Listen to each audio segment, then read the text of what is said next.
You've been told your whole life that owning a home is the greatest achievement you can reach, that renting is throwing money away, that only those who own property are truly secure. And now, maybe you're considering taking out a 30-year loan, committing most of your income to monthly payments, believing this is the smartest decision you could make. But what if I told you that, for many people, buying a home is the financial mistake that ruins decades of their life? This isn't about discouraging home ownership. It's about understanding when this decision makes sense and when it becomes a trap disguised as an achievement. Because the problem isn't buying a house. The problem is buying a house at the wrong time, for the wrong reasons, with money you don't actually have. Let's start with the most basic truth that real estate agents will never explain to you clearly. When you buy a property with a mortgage, you're not just paying for the house, you're paying interest that, depending on the length of the loan, can double or even triple the original price. A house that costs $300,000 can end up costing you $600,000 over 30 years. And that's if you complete all the payments without missing a single one, without refinancing, without facing any financial emergency that forces you to renegotiate the terms. But even before considering interest rates, there's a more fundamental question. Do you actually have the financial structure to own a property right now? Because owning a home isn't just about paying the monthly installment. It's about property taxes, maintenance, repairs, condo fees if it's an apartment, insurance, and unexpected problems that will happen.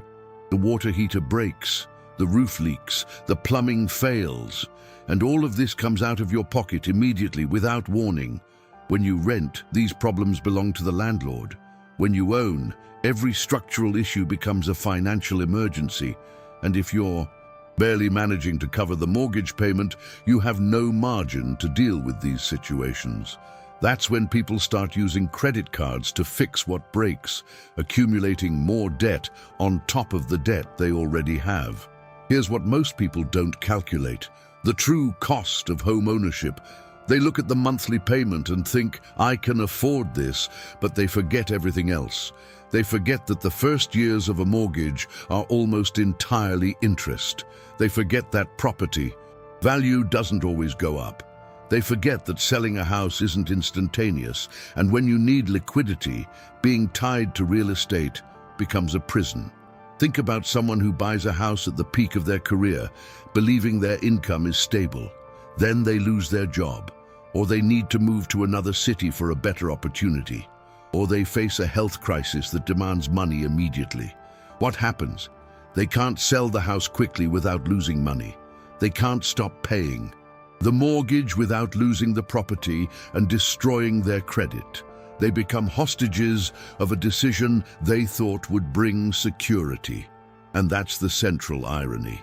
People buy houses seeking financial security, but for many, the house becomes the main source of financial insecurity, because when all your money is tied up in real estate, you lose flexibility, you lose the ability to make quick decisions, you lose the freedom to adapt to changes in life.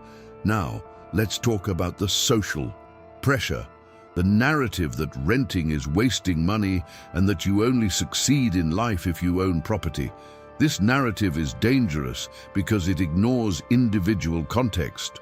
For someone who has stable income, an emergency fund, no other debts, and plans to stay in the same place for many years, buying a house can make sense.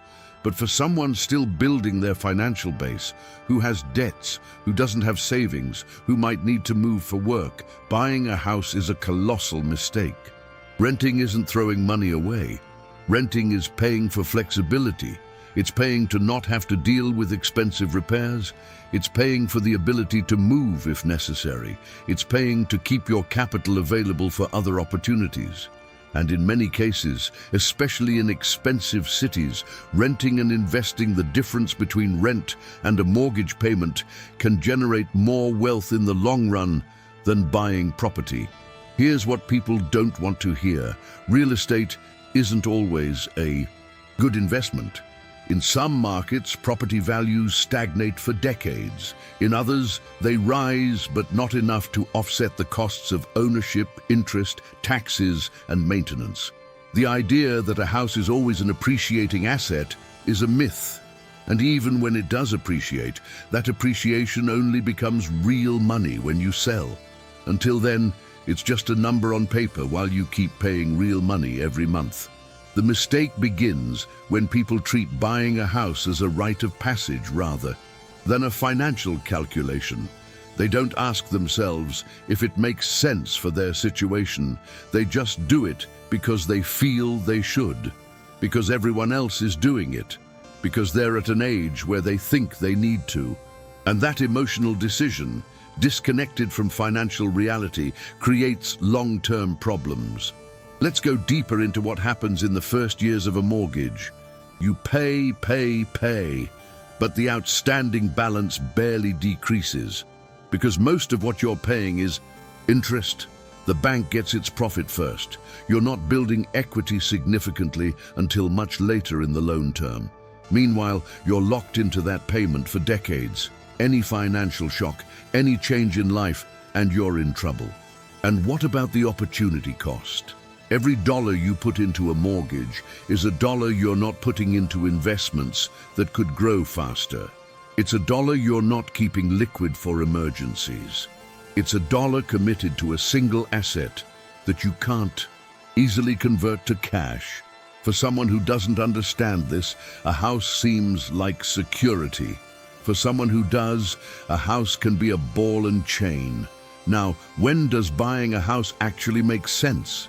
When you have financial stability, when you've eliminated high-interest debts, when you have a solid emergency fund covering at least 6 months of expenses, when you're certain you'll stay in that location for many years, when you've calculated the total cost, including interest, taxes, and maintenance, and it still fits within your budget comfortably. When the purchase doesn't compromise your ability to invest in other areas or handle unexpected situations. If you can check all those boxes, then yes, buying a house can be a reasonable decision.